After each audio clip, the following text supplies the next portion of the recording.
El más famoso de todos los barberos fue él.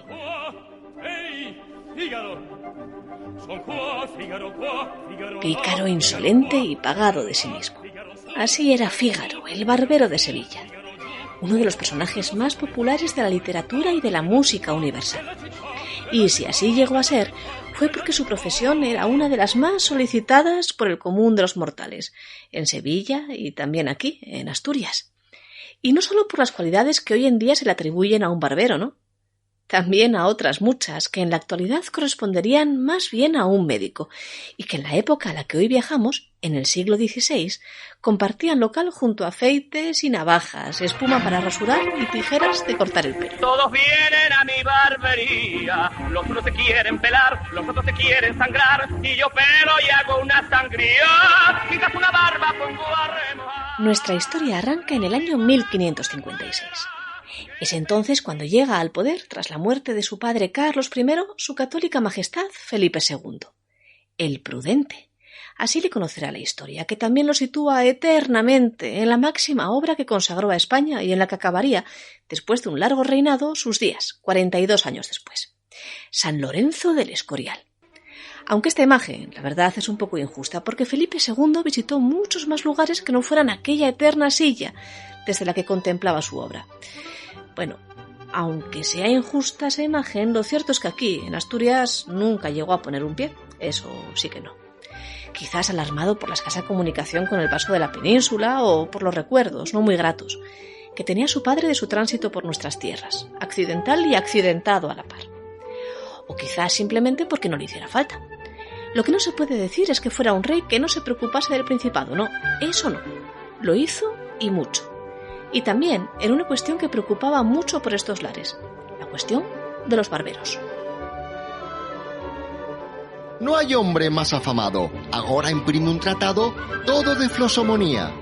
Suele andar en un machuelo, que en vez de caminar vuela, sin parar saca una muela, más almas tienen en el cielo que un Herodes y un Nerón, conócenle en cada casa, por donde quiera que pasa, le llaman la extremaunción. Este poema de Tirso de Molina es un poco posterior a la época que hoy estamos tocando, pero refleja una realidad que estaba a la orden del día. La importancia de los barberos para la sociedad que no podía pagarse un médico de carrera, y la peligrosidad de su oficio, así como la mala fama que tenían los alfajemes o barberos sangradores que compartían local y hasta oficio con los barberos que cortaban y arreglaban las barbas. Porque estos se dedicaban desde tiempos inmemoriales a la cirugía menor.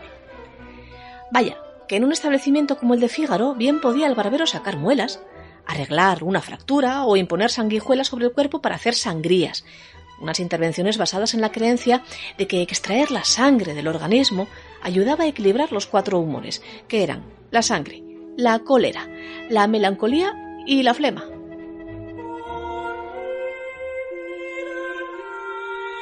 Pero no solo eso. Los barberos sangradores también podían extraer los fetos muertos en un aborto o incluso ejercer como comadronas cuando la dificultad del parto imponía la ejecución de una cesárea. Eran estas cirugías lo suficientemente solicitadas por el pueblo como para que no siempre pudiera recurrirse para ellas a los latinos, esto es, a los doctores de carrera, a los médicos que habían pasado por una universidad, que cobraban, claro, muchos maravedíes y por tanto eran inaccesibles para el pueblo llano. Felipe II era más que consciente de que esto de los barberos era un tema que traía cola, y que de todos los siglos que llevaban ejerciendo como tales muchas veces había intentado regular su oficio. Ya en las 7 partidas que publicó Alfonso X durante su reinado a mediados del siglo XIII se disponen las condiciones en las que los barberos han de trabajar. Y desde entonces, hasta los tiempos de nuestro monarca, 1 millón de disposiciones más intentan regular los conocimientos que tienen los barberos para poder ejercer como tales. Así había nacido, décadas atrás, el protobarberato, una institución creada por los reyes católicos, que eran, por cierto, bisabuelos de Felipe II, para institucionalizar que solo se pudiera ser barbero después de haber pasado un examen. Cualquiera que usare de las cosas susodichas o de cualquier de ellas, sin ser examinado como dicho es, sea inhábil perpetuamente para usar del dicho ocio, y más pague 2000 maravedís de pena para la nuestra cámara, y 1000 maravedís para los dichos nuestros barberos mayores, y por el mismo hecho haya perdido y pierda la tienda que así tuviere puesta. Pero en Asturias la cosa estaba más complicada. Y eso no lo sabían los reyes católicos, ni probablemente tampoco Carlos I, pero sí Felipe II. Porque este rey que nos toca en juego ahora, en el siglo XVI, presta mucha atención al Principado, tal y como escribió en su día Carlos Martínez en su Historia de Asturias. Un libro, por cierto, publicado en plenos años 60 del pasado siglo por El Comercio y prologado por Francisco Canetoña. Martínez cuenta que fue muy prolífico Felipe II en sus disposiciones con el Principado de Asturias, también en estos lares del aceitar y del curar. En ellos, los asturianos, teníamos nuestra propia problemática, porque allá a donde el común de los mortales en el reino le preocupaban las condiciones de seguridad a las que uno se pudiera enfrentar con uno de aquellos alfajemes o barberos, a nosotros lo que nos preocupaba era la multa, el pecunio, y eso tenía una explicación tangible. Es que aquí, en Asturias, había tan poca gente que no nos daba como para tener barberos de verdad.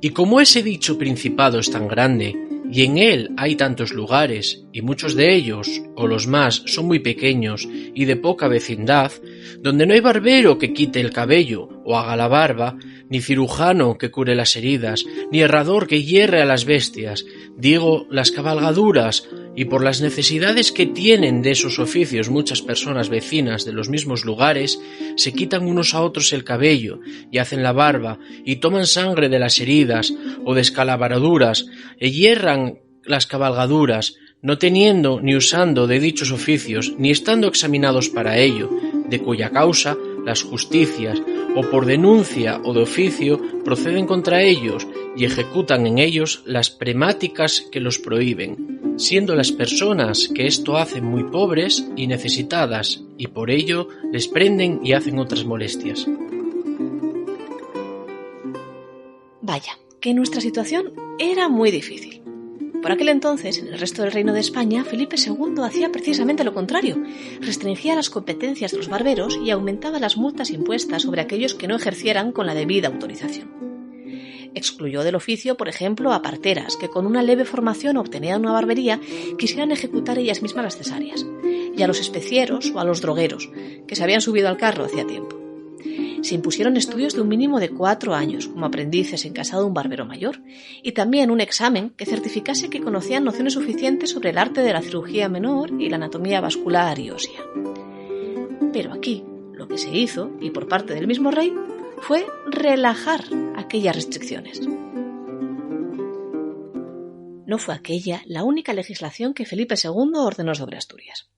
También la relajación sobre las ordenanzas relativas a las tabernas, escasas por lo escaso de nuestra población en aquellos tiempos, fue cosa de la mano real, en ocasiones tildada por la historiografía de inflexible, pero en cambio, en realidad, permeable en lo que adaptarse a las necesidades de cada territorio se refería.